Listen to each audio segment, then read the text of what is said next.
The last cup of coffee I'd ever drink in our startup's office had gone cold. I stared at it, sitting on my desk like a final punctuation mark, while watching David pace our once shared workspace through the glass walls. He was on the phone with our investors again, probably spinning the same story he'd been crafting for weeks. How I was unstable. How my erratic behavior threatened the company. How he had no choice but to take control for the good of everyone involved. I almost admired his dedication to the lie. Almost. My name is Sofia Martinez, and for the past 3 years, I poured every ounce of my being into building SecureNet, a revolutionary cybersecurity system that could adapt to threats in real time. The idea had come to me during a brutal cyber attack at my previous job, watching helplessly as traditional security measures failed one by one.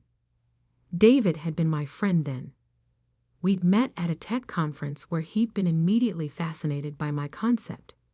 He had the connections, the MBA, the polished pitch deck presence.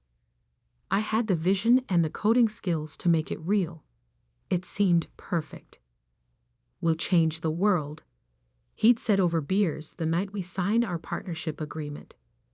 50-50. Partners all the way. I should have known better. Should have seen the signs. The way he slowly took control of all investor meetings. The way my name started appearing smaller and smaller in presentations. The way he began referring to himself as the founder in interviews, relegating me to head of development. But I was too busy building, too focused on perfecting the system that would revolutionize cybersecurity, too trusting, until this morning.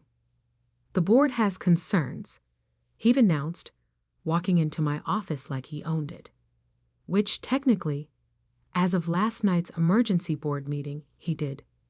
"Your recent behavior, the missed meetings, the secretive coding sessions." "You mean the core system development? The actual product we're supposed to be launching?" He waved dismissively. "The point is, changes need to be made. The board has voted to restructure the company leadership. You're being removed as CTO, effective immediately." I sat there, letting his words wash over me. The board, 3 of his friends from business school who'd invested early. The restructure, his final move to push me out completely. "And my shares?" I asked quietly. He smiled, that same charming smile that had once convinced me to trust him. "We'll buy you out. 10 cents on the dollar. Generous, considering the circumstances." "The circumstances you manufactured." His smile tightened. "Be reasonable, Sophia. You're a coder. A good one, sure, but this company needs real leadership, professional management. You're not equipped for that." I stood, gathering my laptop. "And you are. I've raised $12 million in funding. I got us coverage in every major tech blog. I've built relationships with Fortune 500 clients." "What have you done?" "Hidden in your office writing code that nobody understands." That's when I knew for certain I'd made the right choice 3 months ago, when the first red flags had appeared, when I'd first noticed files being copied, meetings being held without me. I'd prepared. "You're right," I said, picking up my coffee cup. "Nobody understands my code, including you." He frowned. "We have other developers. They'll figure it out." "Will they?" I smiled, dropping my key card on the desk. "Good luck with the launch next week. I'm sure it'll be interesting." His face darkened. "What's that supposed to mean?" "Nothing at all. Just wondering if you've ever actually read any of my code. If you understand what the term master architecture means." He stepped closer, trying to intimidate. "Are you threatening me?" "Not at all. Like you said, I'm just a coder. What damage could I possibly do?" I walked out of the office for the last time, past the logo I'd designed, past the whiteboards filled with my handwriting, past 3 years of dreams and dedication. Behind me, I heard David barking orders. Change all the passwords. Lock her out of everything. And somebody get me a complete system backup. I smiled. They wouldn't find what they were looking for. Not in time. In my car, I pulled out my phone and sent one encrypted message. It's time. The response came immediately. Systems ready. Awaiting your command. For 3 months, I'd been preparing for this moment. Ever since I discovered David's plans, I'd been building something in secret. A parallel system, hidden within SecureNet's architecture. To the casual observer, even to skilled developers, it looked like standard security protocols.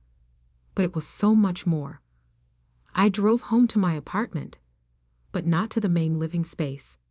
Instead, I went to the secret office I'd built in what was supposedly a storage unit next door. 3 monitors sprang to life, showing me everything happening on SecureNet servers. They were already trying to lock me out, changing passwords, revoking access. Watching their frantic activity was like watching ants scurrying before a storm. They had no idea what was coming. My phone buzzed, a message from Anna, one of the junior developers I'd mentored.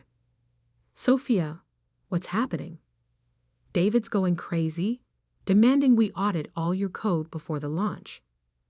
Good luck with that, I typed back. How many lines of code are there now?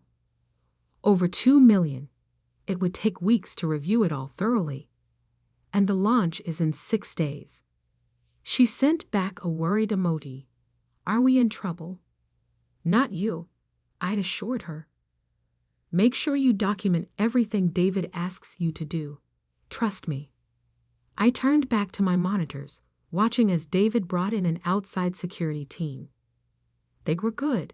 I could see them methodically working through the system architecture, looking for backdoors or time bombs. They wouldn't find any, because what I'd built wasn't about destruction. It was about creation. The real SecureNet, the one I'd been building in secret, wasn't just a security system. It was a self-evolving AI that learned from every attack, every threat, every attempt to breach it. The version David had, a sophisticated shell, functional enough to demo, but missing the core intelligence that made it revolutionary. He thought he was stealing my company. In reality, he'd stolen an empty vessel. That evening, my private phone, the one David didn't know about, rang. It was Jerome Washington, CEO of Global Guard, the largest cybersecurity firm in the country. Is it true? He asked without preamble. Did they really push you out? News travels fast. In this industry, like lightning, especially when someone's about to make a catastrophic mistake. He paused. That system of yours, the real one, is it ready? I smiled in the darkness of my secret office. Why do you ask? Because I've seen the demos, the real ones, not the sanitized version your partner's been shopping around. And I know that what you built is worth 10 times whatever they're planning to launch. Interesting timing. Sophia. His voice turned serious. They're going to fail. Spectacularly. And when they do, there's going to be a very small window of opportunity. The question is, are you ready to walk through it? I looked at my screens, at the real SecureNet, humming quietly in its secret servers, learning, growing, evolving beyond anything David could imagine. I've been ready for 3 months. Good, because when this all falls apart, I want to be your first call. I hung up and leaned back in my chair, watching David's team continue their frantic preparation for the launch. They were working through the night, trying to understand a system that was designed to be misunderstood. My phone buzzed again, Another message from Anna. David's telling everyone you had a mental breakdown, that you were paranoid about the company being stolen from you. He's making you sound crazy. I thought about the real code, safely hidden away, about the AI that was even now growing stronger, learning from every probe and test they ran on its empty shell. Let him talk, I replied. Actions speak louder than words. And next week is going to be very, very loud. I closed my laptop and walked to my window. Nervous. Something feels wrong with the system, but nobody can figure out what. It's like trying to catch smoke. Everything looks right, but nothing quite works the way it should. Of course it didn't. They were working with a shadow of the real system, a sophisticated replica that would function perfectly in demos, but fall apart under real-world conditions. And those conditions were about to hit hard. At noon, my private phone rang. Jerome Washington from Global Guard again. We're in position, he said without preamble. My team has reviewed your private documentation. The real system. It's beyond anything we imagined. That was the point, I replied, watching David on my screen as he rehearsed his presentation one last time. Nobody imagined it because they were too busy looking for conventional solutions. How long before they realize? I checked the time. About 3 hours. The launch starts at 2 p.m. By 2:30, their system will face its first real test. And then we'll see who really built SecureNet. At 1 p.m., I received another message from Anna. David's getting aggressive. He keeps demanding we run more security checks, but nothing's showing up as wrong. He knows something's off, but can't prove it. I smiled, remembering all the nights I'd spent crafting this moment. The real SecureNet wasn't just hiding. It was actively masking its absence, using AI to present a perfect facade until the moment of truth. At 1:45, I changed into a sharp black suit and headed to the Metropolitan Tech Center. Not to the main hall where the launch was happening, but to a private room I'd reserved on the floor above. From there, I could watch everything unfold on multiple screens while maintaining complete deniability. The launch began precisely at 2 p.m. David took the stage to thunderous applause, every inch the successful tech CEO in his expensive suit and practiced smile. Ladies and gentlemen, he began, today we revolutionize cybersecurity forever. SecureNet isn't just another protection system, it's the future of digital defense. I watched as he launched into his presentation, showing carefully curated demos of the system's basic functions. The audience was impressed. These features worked perfectly because they were real. I'd built them as the foundation of the true system. Then came the moment I'd been waiting for. And now, David announced proudly, we'll demonstrate SecureNet's revolutionary adaptive response capabilities with a live test. We've invited some of the world's top white hat hackers to attempt to breach a test server protected by our system. My phone buzzed. Jerome? Ready? Watch, I texted back. The first few minutes of the test went smoothly. The basic security protocols handled simple attack attempts exactly as designed. David was beaming, his confidence growing with each successful defense. Then, at exactly 2:27 p.m., everything changed. The test hackers, following the script I'd secretly provided to Jerome, launched a sophisticated multi-vector attack. The kind of attack the real SecureNet would have adapted to instantly.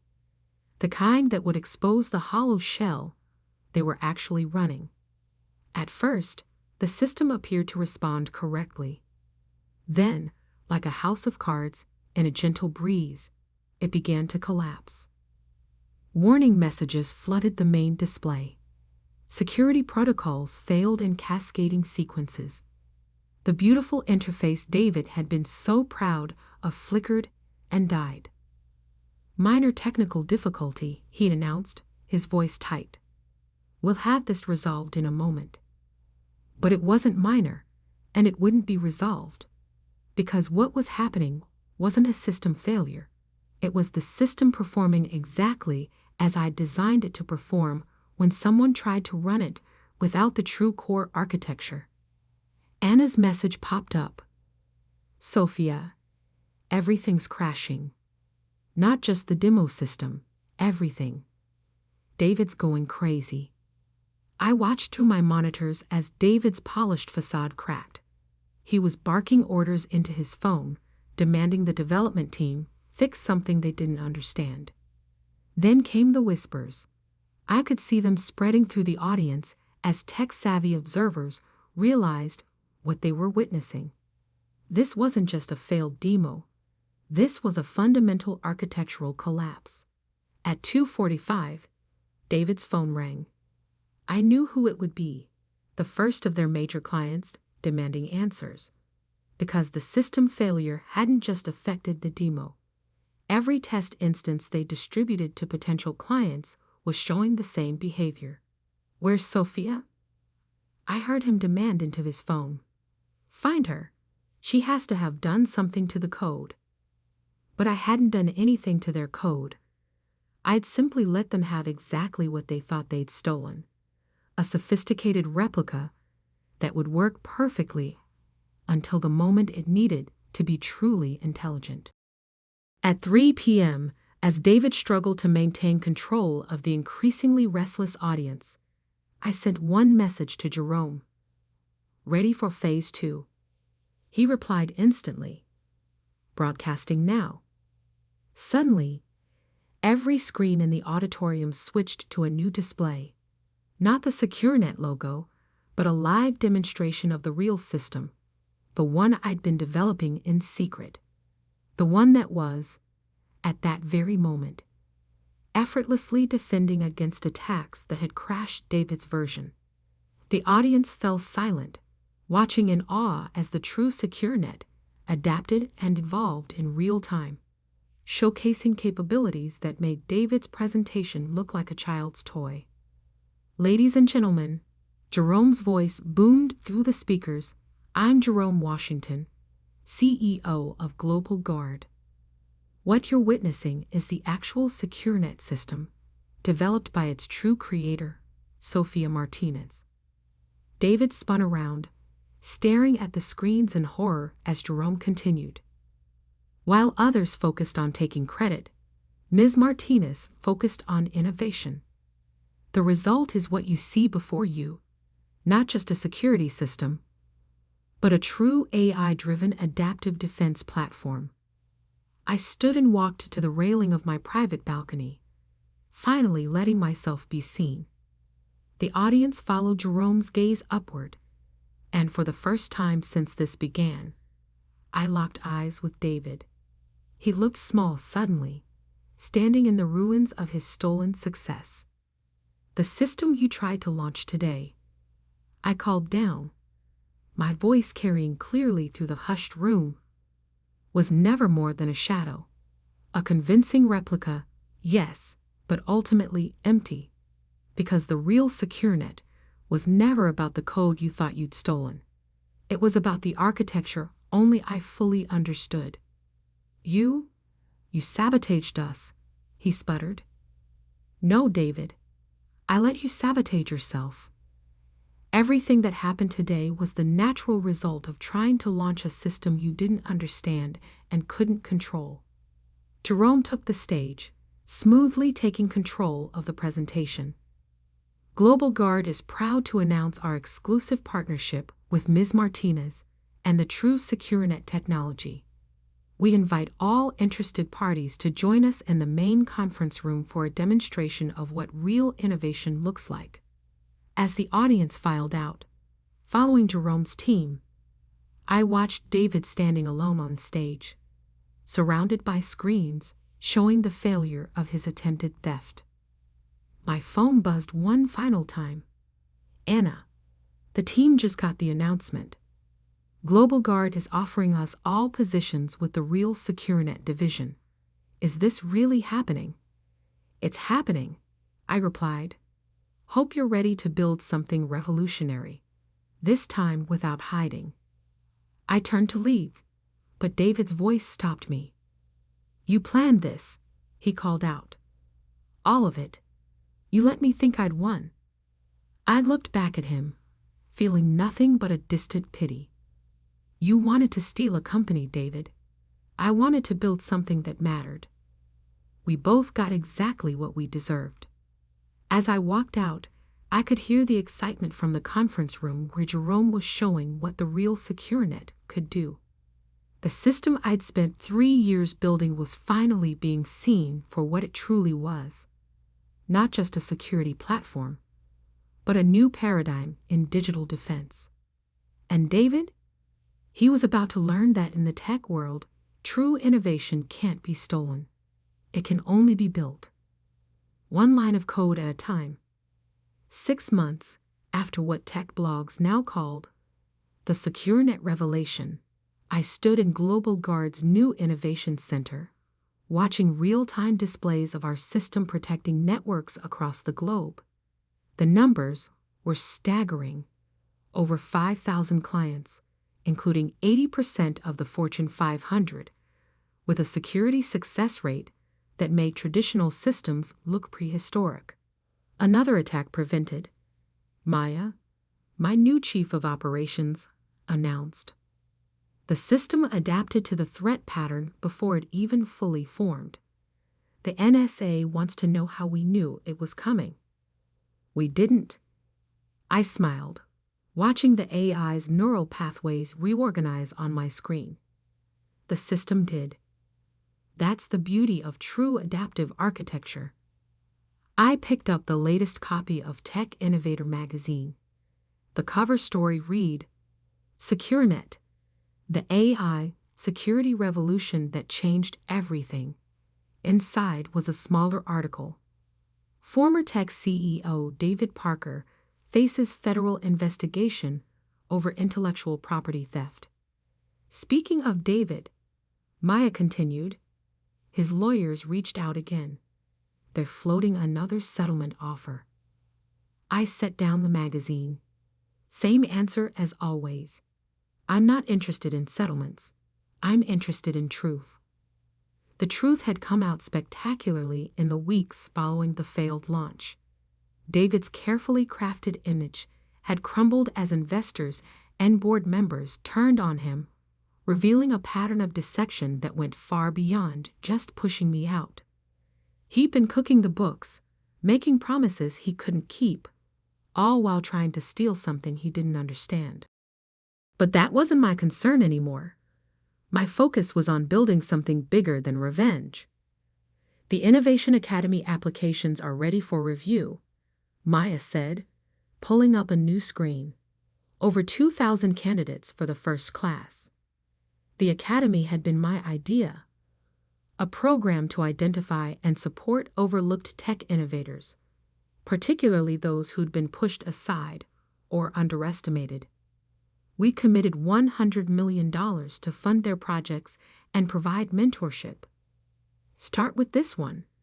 I pointed to a familiar name, Anna Thompson. My former colleague had stayed at the old SecureNet through the collapse, documenting everything. Her testimony had been crucial in the federal investigation, and her own innovations, once suppressed under David's leadership, were remarkable. Already flagged her, Maya grinned. Along with that entire team of developers you mentioned, the ones who saw but couldn't speak, I finished. Exactly the kind of talent we want to nurture. My phone buzzed. Jerome Washington, now my co-chair on the Global Guard board. You're going to want to see this. Turn on CNBC. I clicked on the wall screen just in time to see the breaking news. Tech fraud investigation expands. Multiple executives implicated in systematic theft of innovation. It wasn't just about David anymore. The investigation had uncovered a network of tech leaders who'd made a practice of pushing out innovators and stealing their work. The industry was facing a reckoning. Perfect timing, Maya said, pulling up another document. The Patent Protection Initiative is ready to launch. This was the project I was most proud of. A legal and technical framework to protect individual innovators from corporate theft. We developed it in partnership with leading tech law firms, creating a blockchain-based system for securing intellectual property rights. Schedule the announcement for next week, I decided, and make sure every tech incubator in the country gets an invitation. That evening, I had dinner with Jerome in my new office, no longer hidden, but occupying the top floor of Global Guard's headquarters with a view of the city I was helping protect. Remember when we first discussed this partnership? He asked, pouring wine. You were working from that secret office, watching David dig his own grave. Seems like a lifetime ago. You could have destroyed him more completely, you know. The evidence you had, the recordings. I shook my head. Destruction was never the goal. Building something better was. Speaking of building, he slid a tablet across the table. The acquisition offers are getting serious. Microsoft just doubled their bid. I didn't even look at the numbers. Not interested. I knew you'd say that. He smiled. Which is exactly why I wanted you as a partner. This was never about money for you. It's about making sure no other innovator has to work in shadows, I said, walking to the window. About creating spaces where good ideas can grow without fear of theft. My phone buzzed. A message from Anna. Just saw the Academy announcement. Is this really happening? It's happening, I replied. Time to build in the light. The next morning, I called an all-hands meeting. Our atrium was packed, hundreds of employees in person, thousands more joining virtually from our offices worldwide. 1 year ago, I began. I was working in secret, watching something I'd built being stolen. Today, we're not just building security systems. We're creating a future where innovation is protected, where good ideas can't be stolen, where talent rises on merit rather than manipulation. I gestured to the screens showing our global impact. Networks protected, attacks prevented, innovation secured.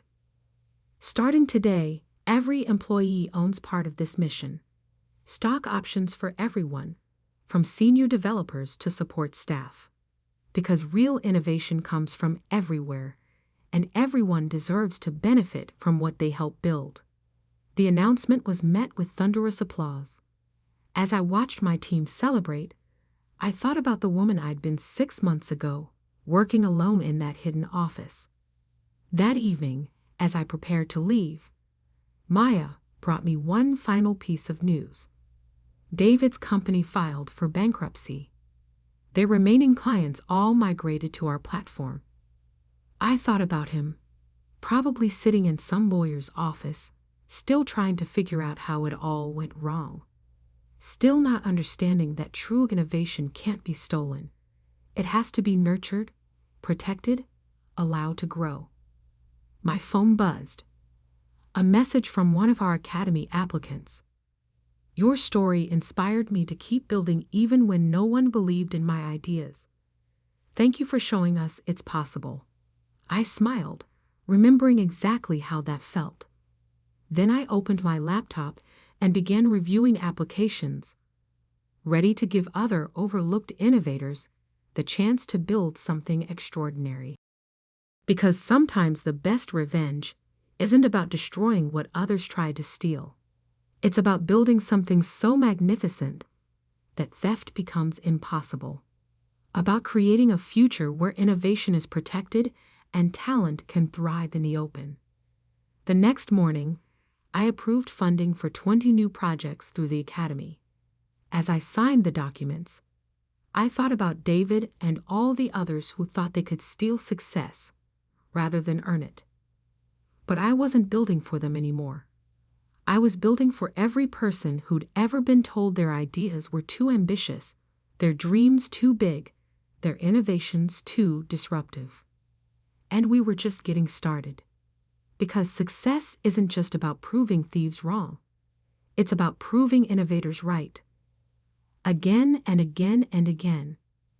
Until the only voice that matters is the one that says, build something extraordinary. And so we did. And so we would. One innovation at a time. The following week, I stood on stage at MIT's technology conference, announcing the Patent Protection Initiative. Looking out at the sea of young faces, I saw the future, not just of technology, but of protected innovation. Build, I told them. Build without fear. Build without hiding. Build knowing that your ideas are yours to develop, your innovations yours to grow. In the front row, I spotted Anna with her team, already working on projects that would have been impossible under David's leadership. Behind her sat developers from 20 different companies, all ready to be part of something bigger than individual success. After the announcement, a young programmer approached me, clutching a laptop. "Ms. Martinez, I have an idea. Everyone says it's impossible, but..." "Tell me," I said, leading her to a quiet corner. Because that's what real innovation looks like. Not stolen success, but earned triumph. Not hidden genius, but protected brilliance. One idea at a time, until the light of innovation shines so bright that shadows have nowhere to hide. And that's a revenge sweeter than any destruction could ever be.